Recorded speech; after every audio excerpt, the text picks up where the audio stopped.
Үчүнчү сабакка бала окуучу сабакка келет деген. Бирок ошол күнү келген эмес. Ноябрь күнү бизге маалымат келип атат, что у него обнаружился положительный тест на ковид.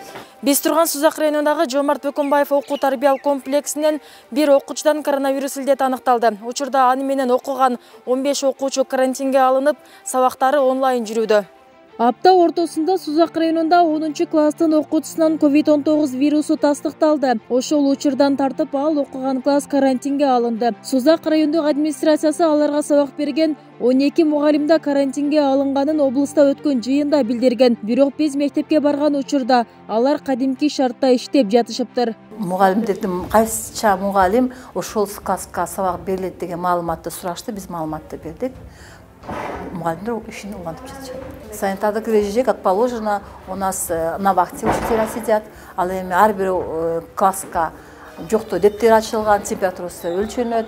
Окуучу 27 октябрдан тарта мектепке келген эмес. Ал күнү башка себеп менен ооруканага барган. Бирок ал жерден окуучудан коронавирустун белгилери аныкталган. Учурда аны менен байланышта болгондор текшерилүүдө. Үй бүлөсү жана классташтары карантинге алынган. Илдеттин алдын алууда бардык жагдай жергиликтүү бийликтин көзөмөлүндө дешет. Жергиликтүү бийлик көзөмөлдө дегенибиз бүгүнкү күндө биз ар бир түшкөн ошо бейтаптын ковид болобу, пневмония болобу биз ошонун контакттарын көзөмөлгө алуу боюнча жергиликтүү бийлик өзүнүн багы штабтары бар. Мисалы Сузак районунун штабы бар.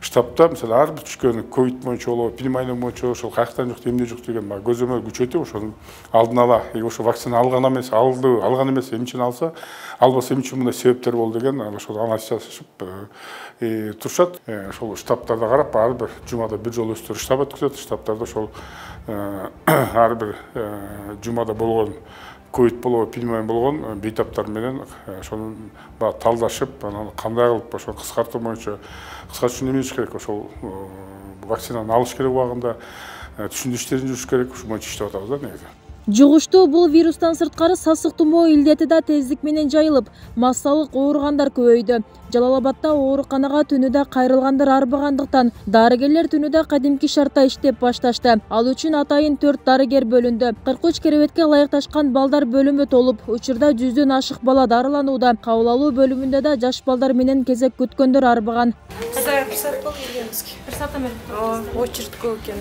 Ne yapıp otururuz? Bir saat oldu bizim gelgenizki. Bir saatten beri?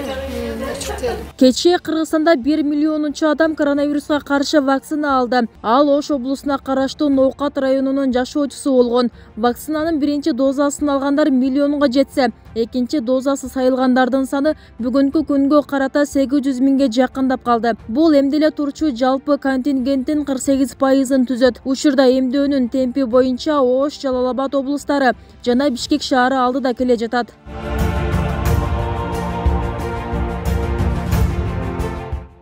Дүйнөлүк саламаттык сактоо уюмунун маалыматына ылайык, жер жүзүндө бул ооруну жуктуруп алгандар 250 миллионго чукулдады. Анын 5 миллиондон көбү кайтыш болду. Акыркы маалыматтарга караганда, Украина жана Орусия инфекциянын жугушу жана өлүмдүн көрсөткүчү боюнча алдыга чыкты. Буга эмдөө өтө жай жүрүп, ага ишенбөөчүлүк күчтүү болуп жатканы себептешет адистер. Буга чейин Украин бийлиги милдеттүү түрдө эмдөөнү талап кылып, карантиндик чектөөлөрдү киргизген. Ага карата Киевде эмдөөгө каршылар акцияга чыгышты. Алар эмдөөнү токтотуп, чектөөлөрдү алууну талап кылууда.